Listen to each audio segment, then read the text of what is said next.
Sup everybody, welcome to another episode of Visit Watchables Real Spiel. I'm your host Paul. In this crazy time and we're resorting to putting puzzles together and making every square of toilet paper work overtime, I'm about to pile on by talking a little smack about some of our favorite movies in an episode I'm calling Movies Gen Xers Think Are Great That Really Aren't That Great. Yeah, I'm not much for making titles. So this episode is kind of like a combination of a PSA for all the young folks out there and a drop kick in the face to all the Generation Xers.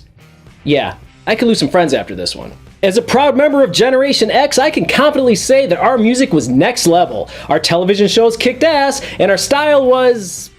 well, those other things were good. Plus, our name, Generation X, you know that is money as all get out. X is by far the coolest letter of the alphabet. And then there's our movies. Guys, how many legendary movies hit the theaters during the Gen X childhood?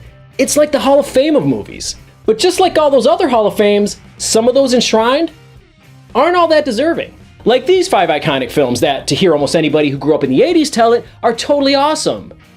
Except not so much. That's not to say they're terrible films. I have a soft spot for almost all of these. They just don't live up to the hype espoused by anyone who ever wore Bugle Boy jeans or shopped at Chess King.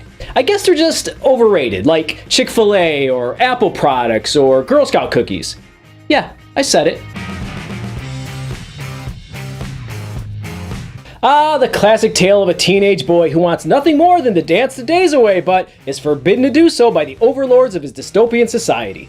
And I'm not talking about some futuristic police state or alternate universe. Footloose is set in 1980s Utah and is actually based on the real town of Elmore City, Oklahoma, where dancing was banned until 1980. 1980.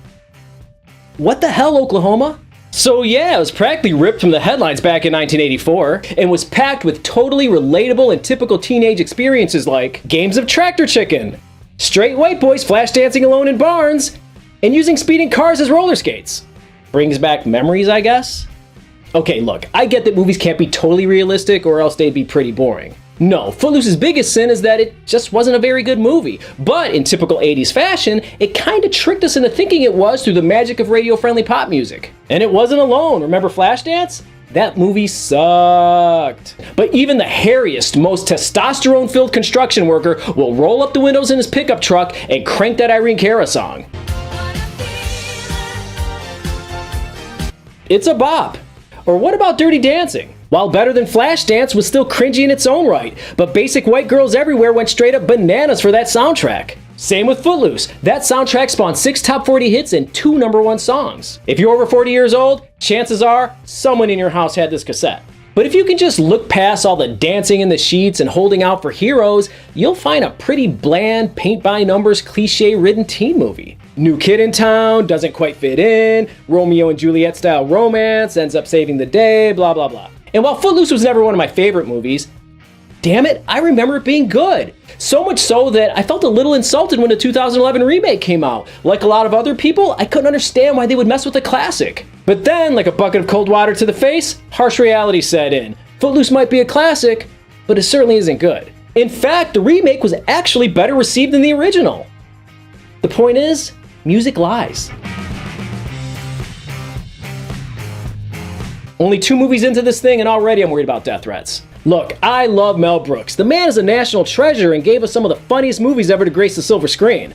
But something happened to that golden touch in the 80s and 90s with a series of movies that didn't elicit laughs so much as they made you feel secondhand embarrassment for a comedy icon. Finally reaching rock bottom with the screen skid mark Dracula Dead and loving it. And the movie that started Brooks' descent into Sandler-level comedy is the one your stupid uncle thinks is his crowning achievement. Spaceballs. Spaceballs attempts to do to sci-fi what Blazing Saddles did to westerns with nowhere near the same results.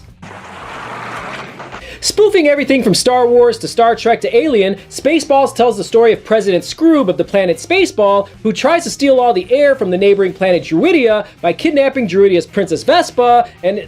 okay.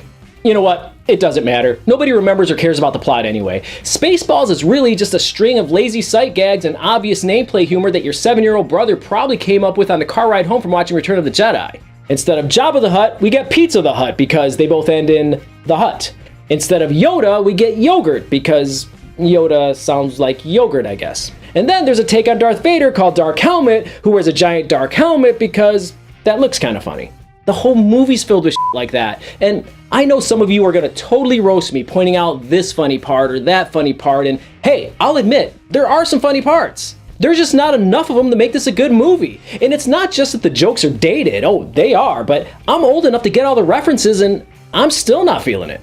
I like Mel Brooks movies, I like stupid comedies, I like over-the-top spoofs and satires. I'm just done pretending Spaceballs is a hilarious movie. Back in the 80s, I'm pretty sure nobody in my town saw The Lost Boys as many times as I did. They couldn't have because the video store never had it because I was always renting it. I wore that movie out. Which should prove that I'm not just here to crap on your favorite movies or to be shocking to get views because 1, I'm willing to crap on one of my favorite movies, and 2, I'm not gonna get views anyway. The movie follows a teen who moves to a small West Coast town inhabited by young sexy vampires. Our protagonist falls in love with one of the sexy vampires while having to escape the clutches of other more evil sexy vampires. Now, if you're too young to have ever programmed a VCR, you'd be forgiven for thinking that I'm talking about Twilight. And in a way, I kinda am, only the Gen X version. And you can roll your eyes all you want, but not only are the plots similar, they were both filled with a gaggle of poster-ready heartthrobs, catchy pop music to distract kids from the dumb plots, and was largely avoided by anyone who was old enough to claim dependence on their taxes. Seriously, if you think my dad, a truck driver from Kentucky, was digging him some Frog Brothers? Look, like I said, I used to love me some Lost Boys, but I was a stupid teenager. I also used to love me some French rolled pants, so that kind of shows where my taste was back in the day. But yeah, watching The Lost Boys now is kind of bittersweet. It brings back memories and gives me the warm fuzzies, but it also kind of hurts because it kind of sucks. Remember that scary-ass clown with the long choky arms? Or how about that monster tree bent on home invasion? Guys, Poltergeist was huge back in 1982. Everybody and their grandma went to see it. Seriously, it was one of the first horror movies in a long time that the whole family could enjoy. It was rated PG, it contained no mass killers, no decapitations, and a grand total of 0 naked teenagers, so kinda novel for an 80s horror flick. Produced and written by the great Steven Spielberg and directed by Mr. Chainsaw Massacre himself, Tobe Hooper, Poltergeist is about, well, a poltergeist, which is another name for a really mean ghost, who terrorizes a suburban family and also kidnaps their daughter using a television set. And since most Gen Xers were pretty young when we saw Poltergeist, we remember it as not just being good, but scary as all get out. But have you seen it lately? Or maybe spoken with a millennial or member of Generation Z who decided to check it out to see what all the fuss was about?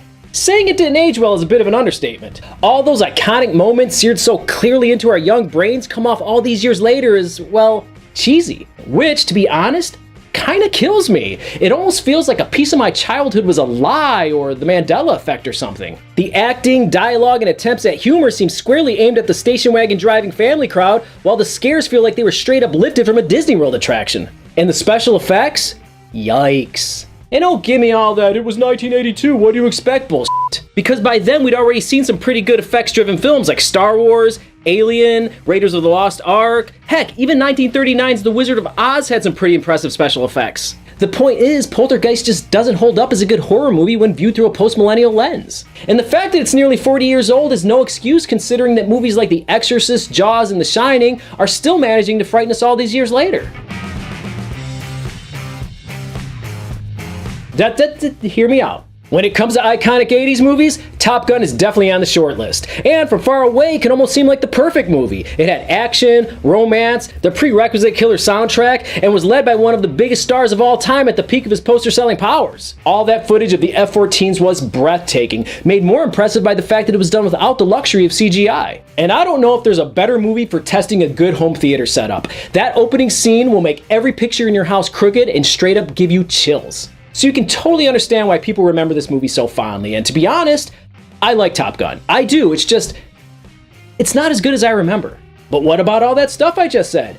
All of it's true. Top Gun looks and sounds great, so lots of ear and eye candy, but upon closer review, not much brain candy. It's kind of like the movie equivalent of meeting a really attractive person, only to find out later they don't have much of a personality. We've all been there. The movie follows loose cannon and prone to freezing up fighter pilot Pete Mitchell, call sign Maverick, as he goes from a disciplined case liability to the Navy's most prestigious fighter program, Top Gun, because you know how the military loves people with mental problems who don't follow orders. Maverick and his partner Goose go from underdogs to top dogs at Top Gun as Maverick falls for a civilian instructor who looks more like she'd be his okay-looking aunt than the love interest for one of Hollywood's top young stars at the time. When the characters are zooming around in their jets, the movie soars, no pun intended, but when they're forced to walk around with their feet on the ground and actually interact with each other, Or maybe you enjoyed that weird game of beach volleyball, or all the cringy locker room talk, or Maverick showing off his cake and those tighty whities while mourning the loss of his best friend. But when I recently watched Top Gun with my 15 and 12-year-olds, I just wanted all the characters to shut the hell up and get back in those cool-ass fighter jets. And maybe that's on me. Maybe that's where I screwed up, watching it with younger people. With the sequel coming up, my son asked about it, so I thought, why not show them the original, this awesome movie from my childhood?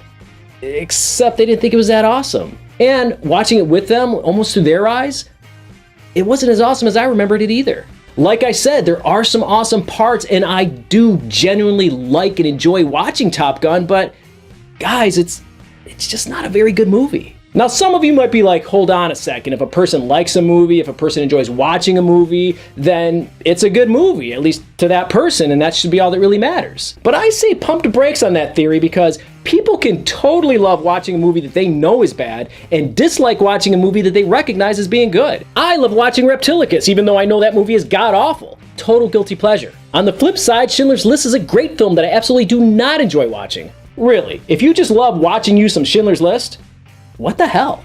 Again, I'm not saying that all these movies suck or that you should stop watching them. I'm just saying that, you know those monster cereals that show up every Halloween, Frankenberry, Boo Berry, Count Chocula? They're not as good on my adult taste buds as they were on Saturday mornings back in 1984. But I still enjoy eating them. They take me back. The reason I decided to do this episode wasn't to be shocking or to press buttons. It was just me, as a movie buff, looking back at some great movies from my youth because, as I'm sure you've all heard, especially you millennials and members of Generation Z out there, today's movies are supposedly crap and they just don't make them like they used to.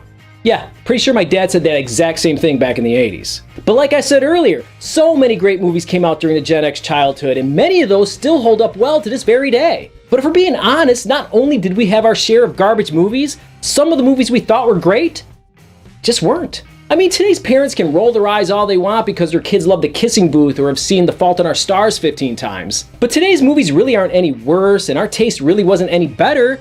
It's just that everything, for some reason, just looks better through young eyes. And before I go, I should mention that these 5 movies are actually from a much larger list that I compiled, but I didn't want to do an hour-long 80s movie bashing session, so I might have to do a second installment somewhere down the line. Thanks for watching, don't forget to subscribe, and be sure to tell me how wrong I am in the comments.